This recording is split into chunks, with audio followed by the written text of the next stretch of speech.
Sports, and I am here in studio with Mr. Marshawn Powers. What's up, Marshawn? How you doing today? What's up? Not much. Yeah, man, it's the day before Thanksgiving Day, the time to be with your family and enjoy the holiday and all that other stuff. You excited about Turkey Day? Of course. I mean, I get to rest. First of all, I get to rest, and I get to eat and watch two and a half good football games because I don't know if that Lions versus Bears game is going to be any. It's Lions versus Bears, right? Yeah, Mm-hmm. Lions versus Bears. I don't think that game is going to be any good. We're going to get another case of what was the guy we played last week? Tyler. I don't remember his last name, but yeah. Oh, Blount. Him against Justin Fields. Man, it's gonna be a bump. It's gonna be a bump. Justin Fields ain't playing. Andy Dalton starting. Oh, well, it's even gonna be worse. And then the Cowboys and Washington Redskins play. And then what's the third game? Las Vegas versus Denver. That might not be too bad. They both suck. No, Las Vegas. Las Vegas. They tanking right now. No, I wouldn't say that. Oh no, it's actually that's him. It's actually the Raiders versus the Cowboys and the Bills versus the Saints. So that's him. That's him. Hi, looks like we had a special guest. I have a chance to announce it. And Mr. Nate Oliver. Mr. Oliver, how you doing today, sir? I'm doing okay. Well, thanks for coming on with us. We appreciate having you on with us today. And my name is Rachel Hill, and I'm a Buckeye alum as well. So I know DJ Chris Styles told you a little bit about me, but I'm an alumnus, so that's the most important thing. OH. That's what's up. I'm here with my co-host Marshawn Powers as well. We wanted to talk to you about, this is one of the biggest week. This is the biggest week ever. I remember being a student on campus. This was the best week of all time. It was Michigan Week. And can you tell our audience a little bit about yourself?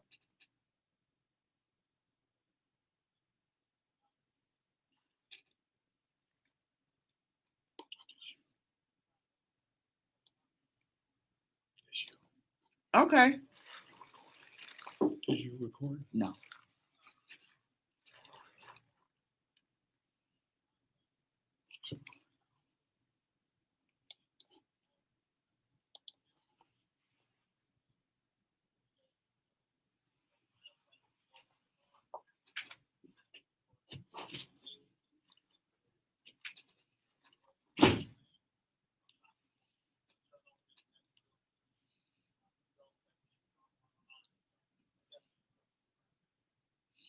Yeah. What do you hate about Michigan the most?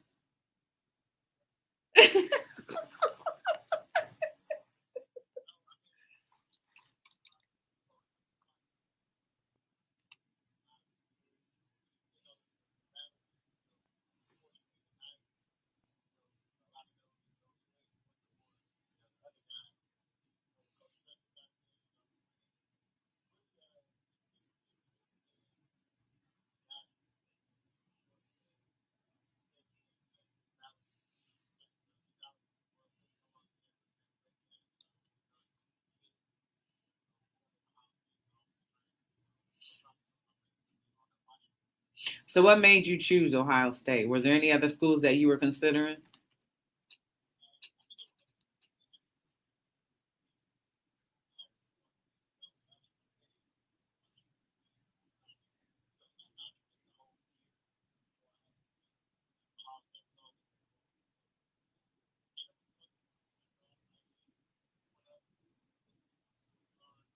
What?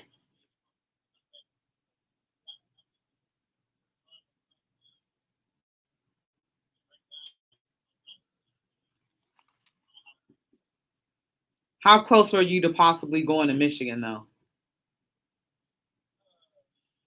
Like, how good of a recruiting job did he do on you?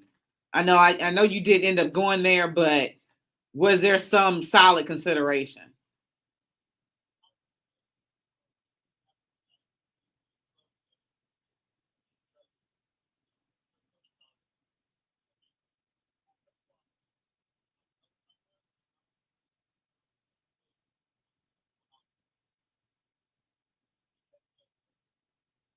Yeah. So with this rivalry, Can you talk a little bit about, you mentioned some of the things that you guys did on campus, but what about you guys together as a group with this rivalry? How did you guys psych yourself up? Because for me, I was there at Ohio State in the late 90s. So Ohio State only won one time out of the 4 years that I was down there. And the crazy thing was, this was 98 was the year that they won. I think Jonathan Wells was tailback. And my grandmother ended up passing away that week, and I sold my ticket for $75, and I hopped on the Greyhound to come back up for her funeral, and they actually won. That was the only time. So it took me, I didn't get the chance to see a Michigan game into 2016, but what was it through that group of guys that you was with that, I know everything for the marbles, but y'all, what did y'all do extra to psych y'all self up because y'all started the winning streak?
Speaking of old heads, there's a guy that you actually played with that coaches on the team now, Brian Hartline.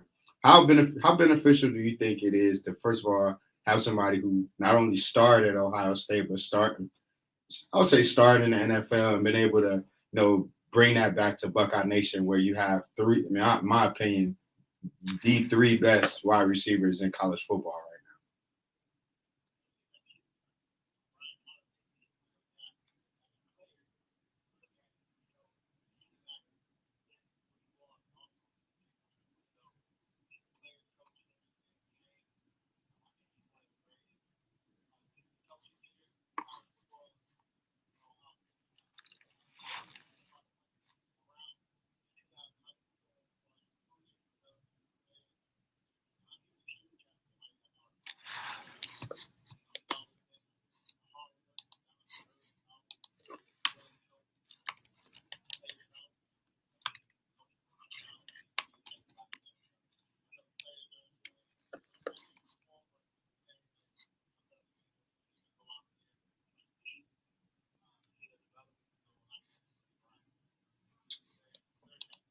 now. Well, Ohio State had, I mean, unfortunately, to let one guy go, and Jameson Williams at the end of the season. What have you heard about how like Buckeye Nation is supposedly turning on Jameson, saying like he was the fourth best receiver on the team and all like that? Have you heard about that? Okay,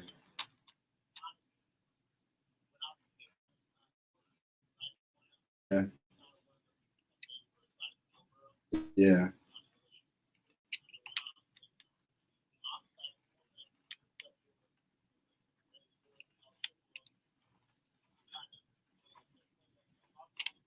I, I was just I, about to ask I'll about say that. this. I'll say this. And tell me if I'm wrong, Nate. Tell me if I'm wrong. If we switch over to basketball for a second, you remember when Golden State had Steph, Clay, and KD?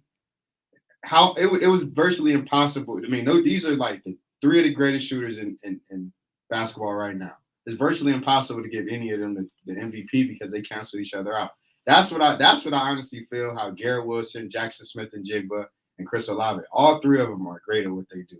Now, I don't see any flaws in any of them. So I personally, this is what I told Rachel yesterday. I think it's because you have so many great guys at one position. It's kind of hard to put one in there because it might make the others jealous because the others might feel, hey, I'm just as good as this guy.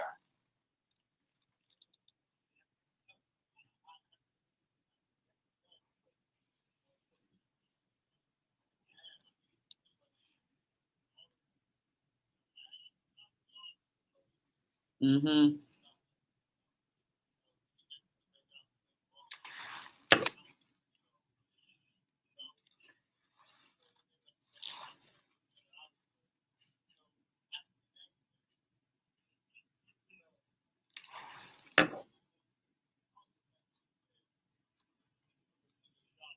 Yeah.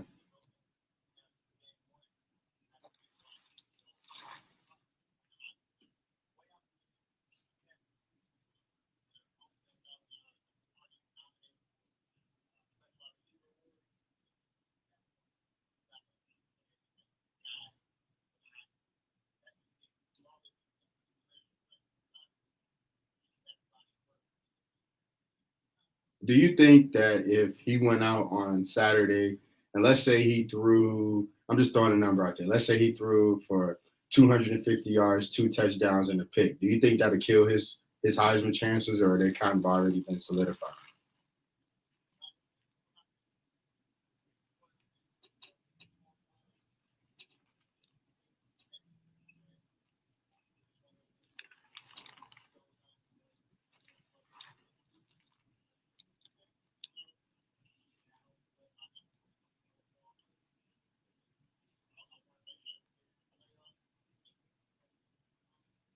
Yeah. Have you went and talked to the guys as a former player for Michigan Week to psych them up?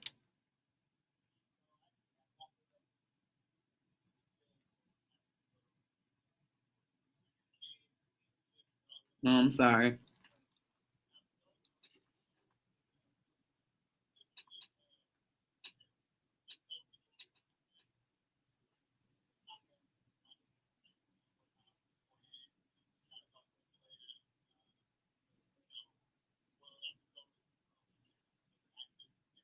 Okay.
All right. So obviously, I mean, again, we all know that Ohio State got a big game this week. What do you think, in your opinion? I'm pretty sure you've watched. I mean, I know you've watched Ohio State. I'm pretty sure you watched a little Michigan this week. I mean, this year. What do you think that this Ohio State the offense and the defense need to do in order to walk away successfully in Ann Arbor with a dub?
I was going to ask you, what was it like playing up there? Is it intimidating at all, even with the lower noise level?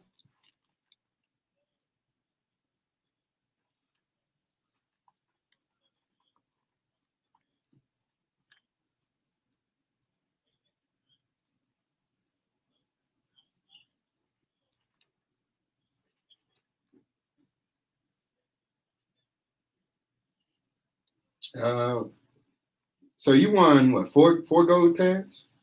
Four pair? Okay.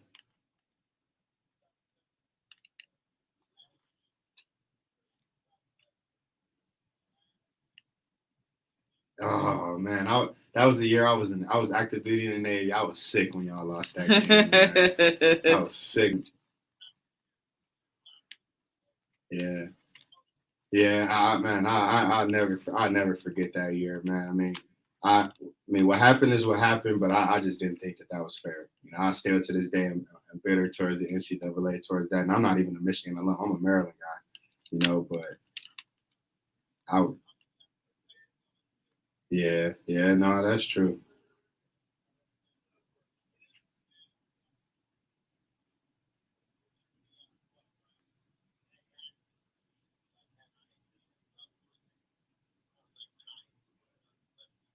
Let me ask you this, man. Do y'all still like? I know that they took the Sugar Bowl away from you guys. It's no longer a part of Ohio State history. But as players, as like Terrell Pryor, the Brandon Saints, you, and all those guys, do you guys still kind of say, "Nah, we won that game," or it's more so like it never happened to you guys too?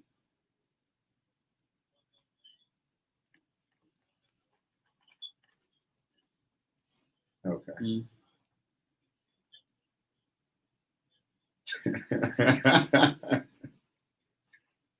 Yeah, that's dope, man. That's dope. Yeah, because you can never take memories away. Because I was there during the Final Four run in '99, and when they was like, "Well, it didn't happen." I'm like, "You can't take them memories away from me." I'm like, "I remember it all." So you are still down there, Nate, right? You work down there now. So what do you do down there?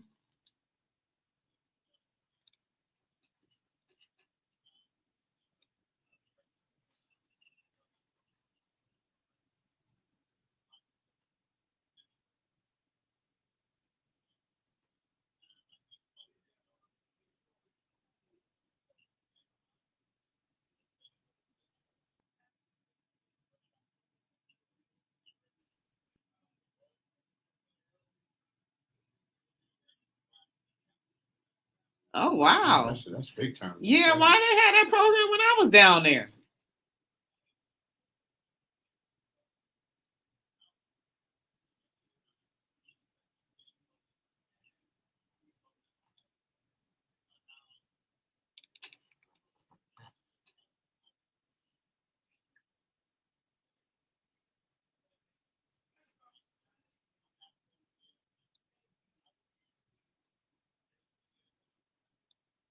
I, All right, I know you got one. I know you got to get out of here. I got one more question for you, man. Which loss hurt the most? Was it the 2008 BCS championship or the 2011 game to Michigan?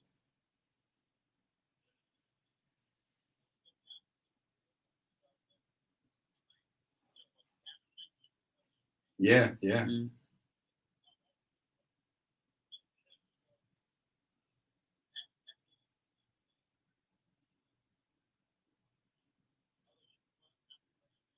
Mm-mm.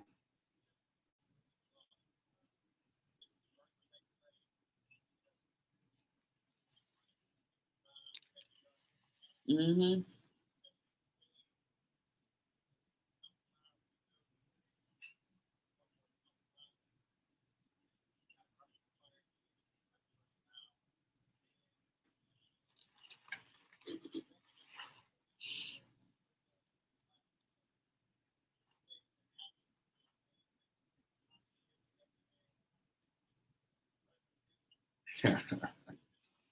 Okay, okay.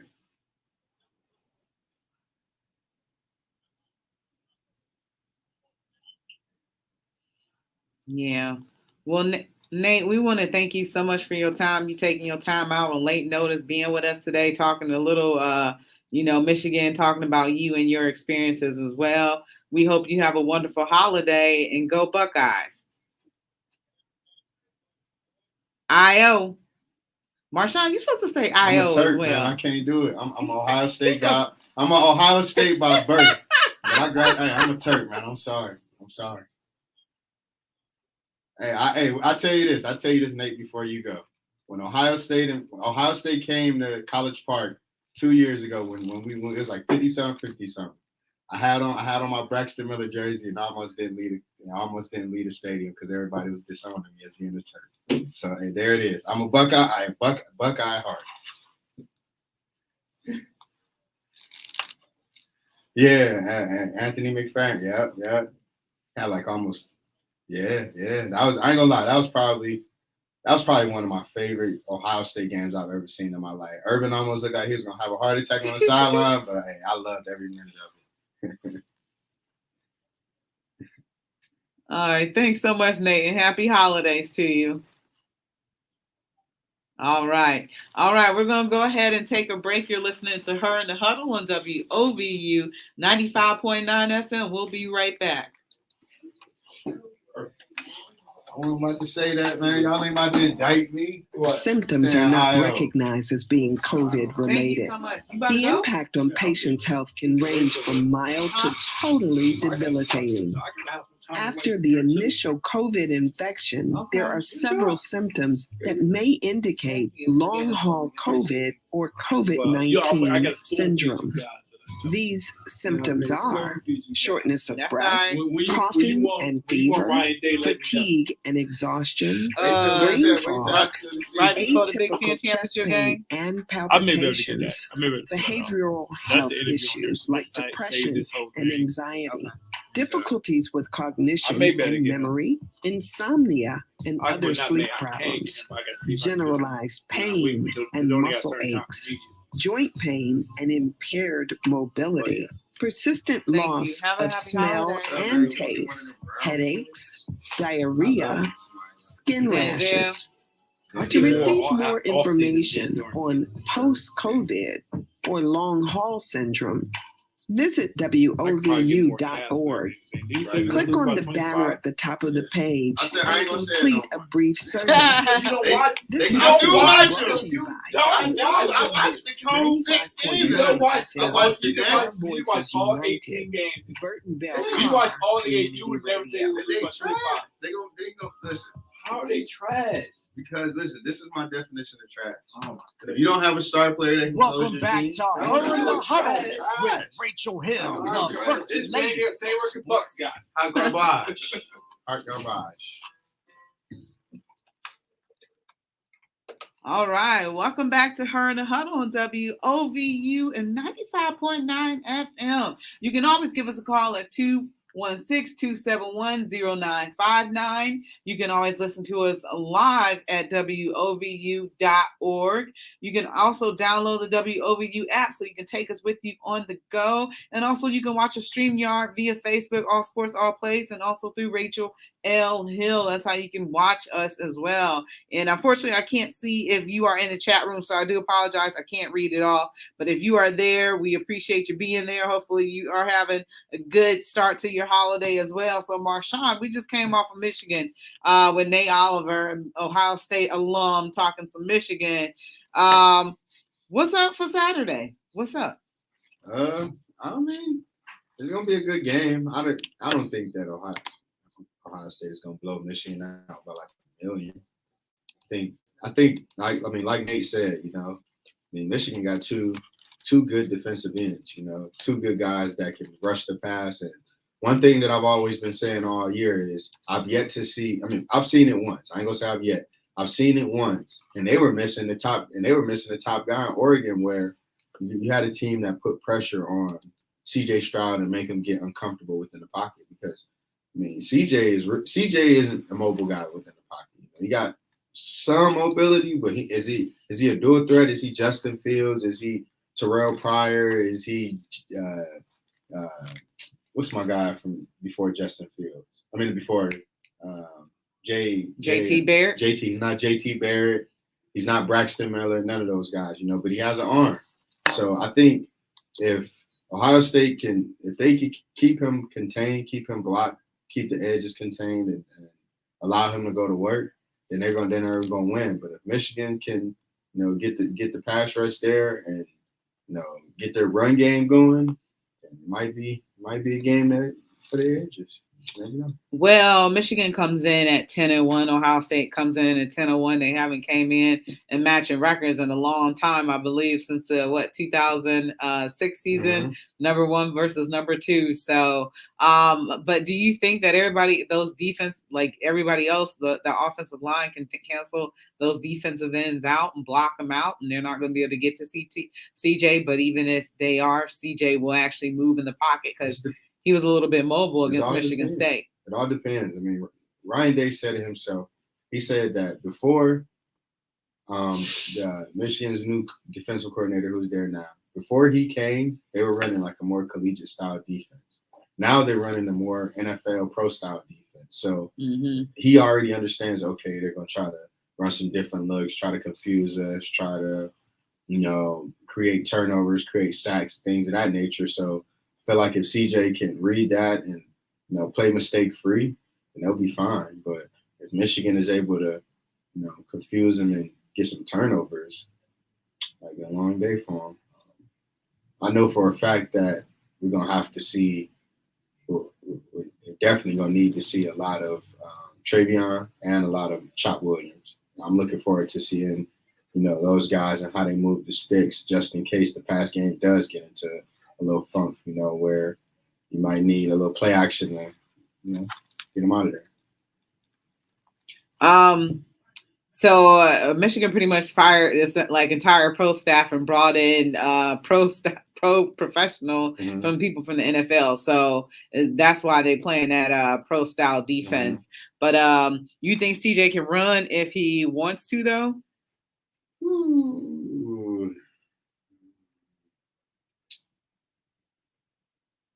I don't know. I don't think so. I haven't seen it. It's hard for me to say yes when you haven't seen it. So I'm going to say no until I see it. I think he'll run when he needs to. Think so? Yeah, I do. I think so. I mean, they'll be able to see really quickly the tone that those defensive ends are going to set. And I think that if he wants to run, then he's going to be able to run. I mean, he's going to have to, right? If he get flushed out the pocket. So I think it's just, he has the ability to run. It's just, he's been more of a pocket passer. Because remember, Troy Smith was a pocket passer. He turned into a pocket passer. Remember that?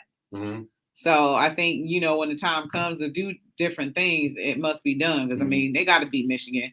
I mean, if anything, I think that this team can take on Georgia and beat Georgia. So, yeah, if it all depends, that game. I don't think Georgia is going to be trying to get into a shootout with Ohio State. If anything, I think they're going to try to keep the game within the 20s, high 20s. So Georgia, I don't think Georgia is going to try to get into a 45, like a Clemson 45-point shootout with Ohio State. They can't. They don't have the receivers to do that. They're more of a run team.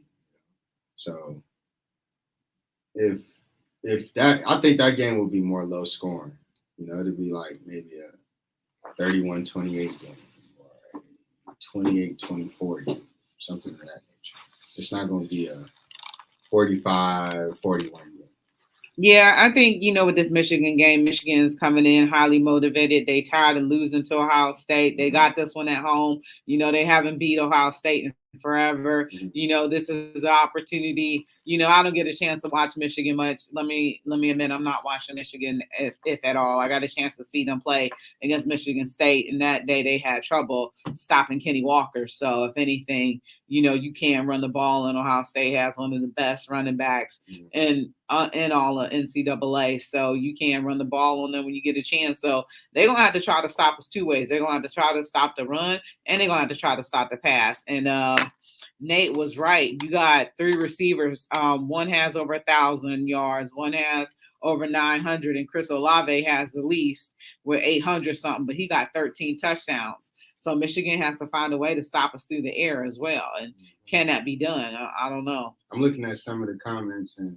Oh, can you read them? Yeah, can I you just read hopped them? on StreamYard and just muted it, so they won't be able to hear me twice. But George said to the panel, who is under more pressure on Saturday, Ohio State or the team up north? I'm gonna say it's gonna be the team up north because when you haven't beat a team in 10 years, almost 10 years, I mean, the pressure is really towards you. You know, you the one need to win. Ohio State don't. I mean, yeah, Ohio State. It would be devastating towards super Buckeye fans. I don't think it would be devastating. No, it would be devastating towards me because I actually would love to see Ryan Day to win the national championship. I think it's time. It's due. You know, I don't think he's at Ohio State for anything else but to win the national championship. And like I said, you know, this is the last line of defense for Ryan Day. You know, this is the last line of recruiting. This is the last bloodline of Urban Meyer's recruits right here, and with this class, with this senior class. So I think that you're gonna have to get the best out of these guys because after I want to say next year, these are all gonna be Ryan Day's guys. These are gonna be all the guys Ryan Day handpicked and put on this team. So he has to get a national championship. I feel like more pressure is in Ohio State though. More pressure to keep the win streak going. More pressure to advance. You know, beat Michigan in advance. And actually, you know, we struggled against Alabama last year because they was just all world. But a Georgia team that could be beatable. I mean, when they played Clemson, they only won by 3 points. So you can see a team that could be beatable. Yeah, everybody talk about their defense, but you know, the Georgia team, I feel like they're a little easier to get past than Alabama. We struggle against them, except for in 2015. But I just feel I personally would want to play Alabama again. I think Alabama would smoke Ohio State. Yo, Willie, I think Ohio. I was getting to I think you. Bama would smoke Ohio State if they played them this year. What it do, nephew? Willie Epstein Jr. What's up, sir? Welcome. Hey, I only got a few minutes because the family rolled in a little faster than I thought they did. So I got to get back out there because I am the head entertainer. I got people that's ready to play dominoes against me. So you already know I got to go. You about to play some bones? Yeah, you know, I already know I got to go throw people out the window. So, yeah. So I'm only going to be on here for a real quick minute. But what I want to say about what y'all said about Ohio State and Michigan, Ohio State has probably the best receiver corps in the country. And how can you think, or what can be said about the quarterback? He's probably playing the best of any quarterback in the country, maybe next to Pitt's Mr. Pickett. But the thing for Ohio State, man, is that the pressure that you asked about, I think it's more on Ohio State because they're expected to do what they've been doing. And they have a little bit more at stake since Oregon lost. Now they're at the number 2 spot in the polls. So I think the pressure is a little bit more on them. Does that mean that they're going to succumb to it? Probably not. But just to answer the question, I think that there's more pressure on Ohio State for those reasons. Yeah. What's your analysis of this game? Well, first of all, let me ask you, how did you become a Michigan fan? We ain't got enough time for me to talk about that. Okay. But put it like this. Some of my favorite players came from Michigan, Anthony Carter. And then a little bit later on, of course, Desmond Howard. There was Anthony Thomas played running back. Braylon Edwards, Tim Biakabatuka, all those guys. Mario Manningham, Super Mario. I like him. What was the other kid's name, that receiver out there, played for the Eagles for a little while? I can't even think of his name. Oh, Jason Avant. Yeah. Brian Greasy. Mm-hmm. Charles Woodson, of course. And then I had been a Michigan fan since junior high. And then when the Fab Five came along, that just heightened it that much more. Don't be mad. Anywho, whatever. It's all good. So what's your analysis for this game on Saturday? Michigan is going to have to find a way to get pressure on the quarterback. I mean, their defense is one of the best in the Big Ten. They have to find a way to get pressure on the quarterback to take the pressure off those guys in the back end, because I don't think they can match up with those guys from Ohio State. Olave, and they got a kid up there that's from the same hometown where my son graduated. Actually, my son played against him.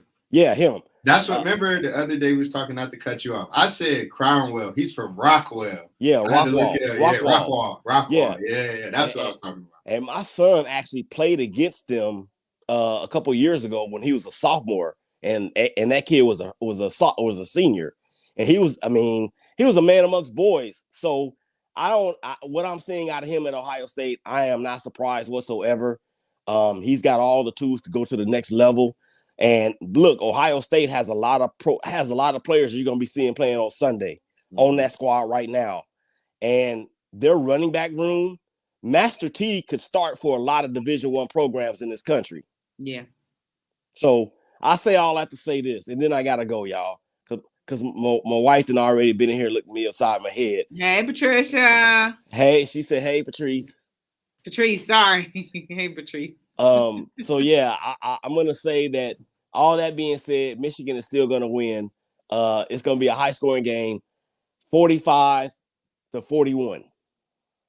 Oh, you got it being close Feeling too. yourself, Willie. Yeah. Willie Yeah. Feeling yourself. I'm gonna make sure to reach out to you on Saturday. Make sure you're all right. Yeah, do that, because it's not just Saturday; it's also tomorrow. So y'all pray for your boy. Hey, where they playing at? They playing it down the street. Are you going?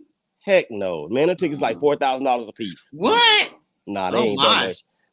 They might as well be that much if you want to compare it to what's in my wallet. Oh my gosh. Yeah. All So right. I just want to say that, man. Happy Thanksgiving to all y'all. I got to get out of here. You too. All of Cleveland. Happy Thanksgiving to you guys, and we'll holler at y'all later. All right, bye, Willie. Thank you. Right, Happy later. holidays. All right, that was Willie Epteen checking in for a hot second. We're going to go ahead and take another break. We will be right back. You're listening to Her in the Huddle on WOVU 95.9 FM. States could soon have a pill to treat COVID-19. The pharmaceutical company has requested approval from the Food and Drug Administration to begin distributing a COVID-19 pill. This comes after Merck and Ridgeback recently conducted a study with the oral antiviral molnupiravir. It showed the risk of hospitalization and death cut by half in a trial involving patients with mild to moderate COVID-19. While this is big news, the pill will not come cheap here. It could cost up to $700 in the United States, but as low as $20 in other countries. Some may even distribute the pill for free. It's worth investigating alternatives to vaccinations, as well as discussing their pros and cons, which includes costs. Learn more about the COVID-19 pill at the Long Haul Kickoff event on Saturday, November 27th. This is WOVU 95.9 FM. Our Voices United, a Burton Bell Carr community radio station. Hi, I'm Rachel Hill, and this Thanksgiving, I am thankful for family and friends. Welcome back to Her in the Huddle with Rachel Hill, the First Lady of Sports. All right, welcome back. You're listening to Her in the Huddle on WOVU 95.9 FM. This is your girl, Rachel Hill, the First Lady of Sports, and I am here with Mr. Marshawn Powers. Mr. Powers. What's up? Last night, the college rankings came out, and Cincinnati was ranked number 4. What are your thoughts about them finally being able to make it to the top 10 after being undefeated? They're finally getting some respect. Top 4. They're finally getting some respect. You know, I mean, they're undefeated. You know, I feel like Luke Fickle is doing a great job down there. I think, you know, if they had not beat Notre Dame, then we probably don't need to be having this conversation. But the fact that you beat a Power 5 team, you know, a team that was in the playoff not too long ago, I think that should get you some consideration. You know, I mean, they're not closed in. You know, they got to win out. But I feel like at the end of the day, they are on the inside track with them. Depending on what Ohio State do this week, Ohio State and Georgia have the inside track on being locks to go to the playoffs. So it looks like they have East Carolina on Friday. So they play Friday night. Mm-hmm. And then they have the AAC football championship, and that's December 4th against Houston. So if they went out, they could take that number 4 seed, but then they would have to play the number 1, wouldn't they? So they had to play Georgia. You think they'd be up for that task? That's a tall task. For Georgia? Yeah. No, I think Georgia would smoke them. Really? Yeah. I mean, you never know. Nah, Georgia. Smoke them. I ain't gonna say blow them out, but they will win. That's what I mean by smoke. Georgia will beat them. What do you like about UC? I like their defense. They got a guy from the area, Kobe Bryant. It's funny. That's his real name. It's not K-O-B-E though. It's C-O-B-Y. He's a baller. I like the quarterback. They got two good, pretty good receivers, and they just kick and tail. I love how Luke Fickell has a lot of guys on that team from the state of Ohio.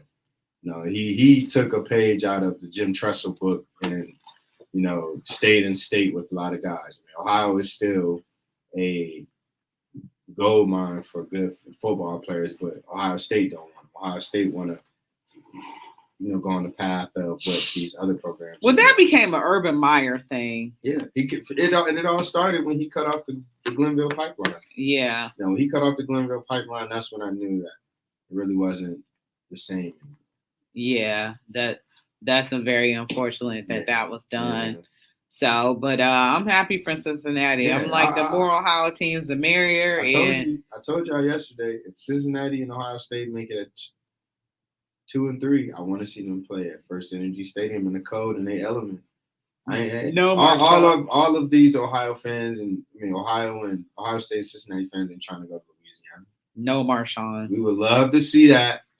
Not in the cold weather. Stadium, or Ohio at First Energy Stadium. I would hate for them to play each other in those first 2 games. I'd rather see them in the national championship Don't they already game. play? No, don't they already play? I think it's 1 versus 4 and 2 versus 3. So yeah, if Alabama loses to Georgia, Cincinnati wins. Cincinnati will move up to 3. Ohio State will stay at 2. They're not going up to number 1. I don't think, unless they went out. What happens if Alabama beat Georgia in the what you call it then? Georgia's still gonna make it. Oh. That's what you don't want to have. That's gonna be interesting, man. That game right there. Mm-hmm. There's gonna be a lot riding on that. But Georgia always, man, don't they always, usually fall? Mm-hmm. Except for when they played Baker Mayfield, but then they fail when because I watched that game. That actually should have been a national championship game with Oklahoma versus Georgia. Mm-hmm. And then Georgia went on to fall on their face and Mm-hmm. lose.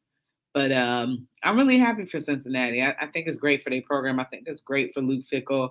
I kind of don't like the way that Ohio State did him, but it seems like he's moved on fabulously, and Cincinnati better throw a whole bunch of money at him because, has he been in, consideration for some of these bigger jobs? Have you heard his name mentioned?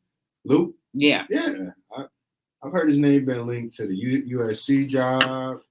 I've heard his name been linked to SEC job. I can't think. I think it was there's a few jobs that he's been connected to. One SEC job and that Pac-12 job, and then honestly, I feel like if I'm trying to think of a wild card out there. Nah, I think if you don't get I can't think of anything. If you don't get an SEC job or that USC job, I don't see him going to, like, let's say Lincoln Riley leaves. I don't see him going to like an Oklahoma or something like that. What if he decided to stay in Cincinnati for a few more years? Hey, that's even great. I think that'd be a good move too for him to build up that program as much as he can. Because, like, why not see how far you can take it? Because he'll be able to get even better recruits. I think having the Ohio recruits is great as well. but he'll be able to get some national recruits as well too, you know, to help out with what they're trying to do. All right, so let's move on. So the Browns have a matchup on Sunday night against the Baltimore Ravens. So what are you thinking about this matchup? This is hard because I feel like it'd take a miracle for the Browns to win. Right now, the Browns are not doing anything offensively, and the Baltimore Ravens always have the Cleveland Browns numbers. They have an inability to stop Lamar, and you know everybody say Lamar can't throw, but Lamar is able to make the throws when it counts. And right now, you know, our defense, you can get whatever you want to, you know, against them across the middle. So that's going to be, you know, he's going to be able to feast. We used to have the number 2 rushing defense, but that done stopped, you know, tremendously based on some of the things that had happened. But I just feel like it'd take a miracle for us to be able to beat Baltimore in Baltimore with the way that this team is playing right now. No, I'll say this. Right now, with the state of the Browns, I think right now is a good time to be facing Baltimore. You got Kareem Hunt coming back. You got right tackle Jack Conklin coming back. You got Chubb running well. You got Dearness Johnson in the little time that he's about to get now that Hunt's coming back is going to be running well. No, with that being said, I think that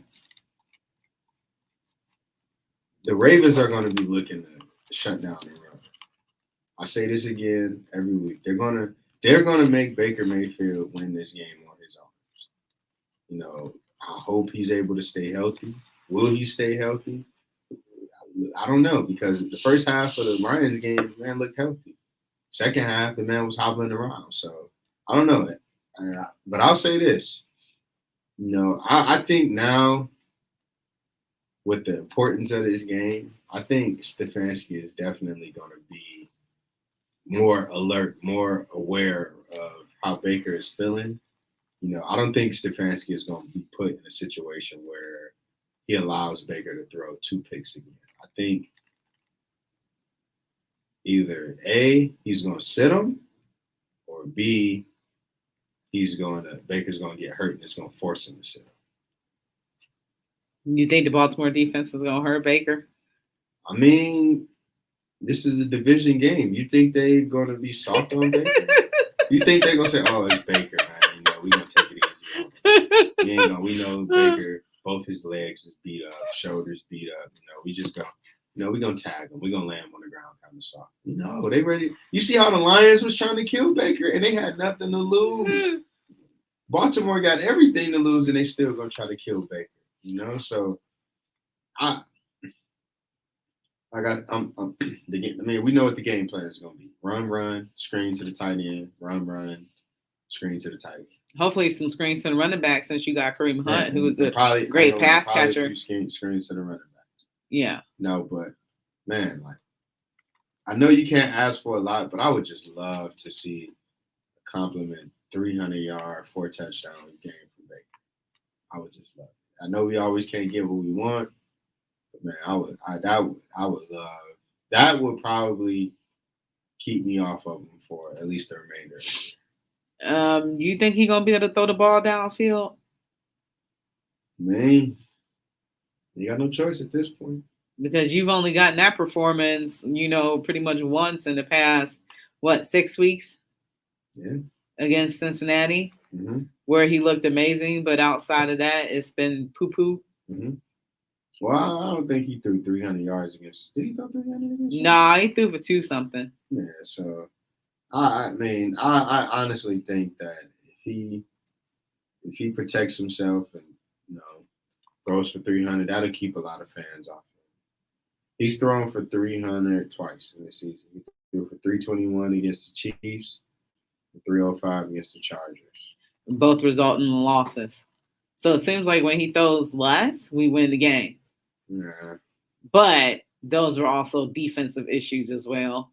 So that those losses, I believe, were caused by defense and their inability to stop anybody, giving up 75-yard pass plays and giving up what did the Chiefs, not the Chiefs, but the Chargers score like 3 touchdowns in the fourth quarter to come back. So yeah, but I said Baker, and I've been saying this, that the team's best games were the ones that they lost to the Chiefs and to the Chargers.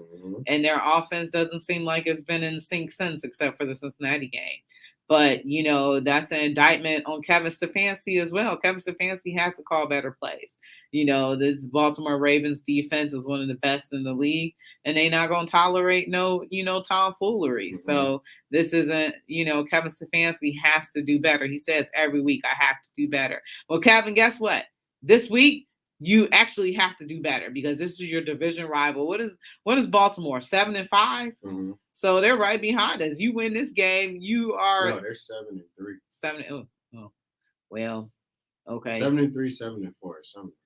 You win this game, you kind of right there. You just got more losses, but right now you're at the basement in your division, something that people would never have saw or thought was ever coming. And here we are. Now is the chance to turn things around. You face this team, even if you lose to them, you got them at home 2 weeks later, so you have an opportunity to rebound. But Marshawn, I'm not feeling it, and I have to be honest about it.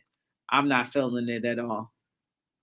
When I say I'm not feeling, I don't think I'm not going into this game thinking that we're going to lose. I think that the Ravens defense isn't, the world's best like it used to be.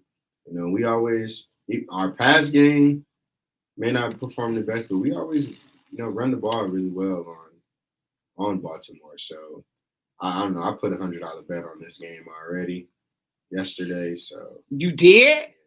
What you bet? $100 on the Browns that they would beat Baltimore. So oh man, you got money to waste. You could have just gave that to me, man. I'm right. You could have gave it to the needy. Nah, I'm seeing what they do. I hopefully they don't let me down. But I put a little bit out there for them. Well, what do you think the Browns have going for them going into this game? Because right now, like you mentioned, Kareem Hunt coming back. So I think that's one of the great things that they got going for them. Obviously, Nick Chubb, but a receiver, you have a depleted receiving core. And is Donovan Peoples-Jones going to be back, or is he still hurt? I don't know. So you don't have him. Anthony Schwartz barely gets any burn. Jarvis Landry hasn't been Jarvis Landry. Who else do we have as receivers? Hollywood Higgins. Oh, they ain't really been throwing to Hollywood Higgins. Jamarcus Bradley had that great 37-yard, catch the other day, but Baker didn't really target him that many times after that. So how are you realistically gonna throw the ball? You ain't throwing to nobody. Do you think that's one of the reasons why they, have kind of abandoned that too? I think it probably got something to do with the fact that he's injured, as well as the fact that, when somebody tells you something, you got to believe it. Stefanski, he said it out of his mouth, I love to run. So you got to believe somebody that tells you that they love to run. I think that partly has something to do with it too, that he just has an infatuation with running the ball. Obviously that's your strength, but you need to pass too, man. Like, how you not passing the ball? Yeah. We've only 17 points ain't gonna cut it on Sunday. I don't know if I can watch it. 17, 7 low scoring game. It ain't gonna Especially cut it with a team like this. I need to see at least 25 to 30 points. Yeah, my concern is always Lamar. This team has had an inability to stop Lamar since he's been in the league, and his escapability factor is just better than David Copperfield. So that's one of my concerns and my fears is that they're gonna struggle to stop him from running the ball. And they one of his favorite targets is Mark Andrews, and they just gash yards from us. Just the two of them alone. So. I don't know, man. I I just we'll see what happens. But a huge football weekend. You got two teams: Ohio State versus Michigan, and you have the Browns versus the Ravens. Two division rivals, East Division and NCAA and AFC North. So it's going to be a great week of football. So I'm ready for it to start now. So moving on, we got about 3 minutes left. Cleveland Cavaliers tonight take on the Phoenix Suns. What say you? Who you think gonna win tonight? Phoenix. Come on now. Did you put some money on Phoenix, man? No money on Phoenix. I'm going with Phoenix tonight.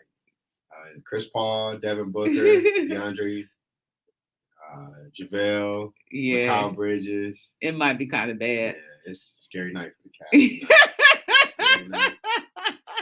I ain't gonna go as far as what I said the other day against the Nets. They'll lose by 20-25. It's gonna be scary. It's gonna be a scary night for the Cavs. Hey man, they out here playing teams close. You never know. Hey, that's moral victories though. I need an actual one. They 9-10 right now. Yeah, the Cavs are 9-10. I believe. Check for me. I believe so. They're 9-10. Oh gosh, I thought that they might be like 9-8 or something. Nah, I think they're 9-10. Oh man. Well, I mean, if anything, it's the injuries. I mean, no, they're 9 well, I'm speaking it into existence. They're 9-9. They'll be 9-10 tonight. Nah, okay. It is what it is, man. But it's gonna be a rough night tonight. Yeah, I mean, and this is the growing pains of a young team. You know, I mean, you gotta remember, Cavs right now are in 10th place. You still got Atlanta behind that, who I think is a better team. The Pacers, I think, are a better team, but they're unhealthy right now. So that's two teams that's under the Cavs right now by, I want to say, a game and a half. You know, so I mean, it's gonna be the Cavs just got to get healthy right now. You know, you got to get Mobley back. Collins not coming back. Yeah, if you get healthy. At least you just get Mobley back.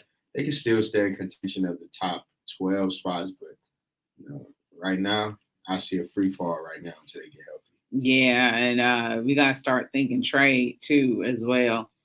Because you got Chetty Osman back, so that's a good thing. But this team got to think trade at the trade deadline because you got to get somebody that can get their own shot off the dribble as well. And right now it's a struggle with that. So, I mean, you know, Darius Garland can do that. But, you know, Ricky Rubio, but, you know, you need some other players because especially with the 7-footers going out, you know, it's just, you know, inside it's hard for them to score points and even get the ball inside at times. So, you know, Jared Allen being back was a welcome, and Lauri Markkanen, or whatever his last name is, Laurie. But you know, them being back help out a lot. So, you know, tonight should be interesting. You know, so good. That's our time, Marshawn. You know, I hope you have the happiest of holidays and want to tell our listeners as well to have happy holidays. You've been listening to Her in the Huddle on WOVU 95.9 FM. Enjoy your holidays and eat lots of turkeys. And we are out of here. ULP Cleveland.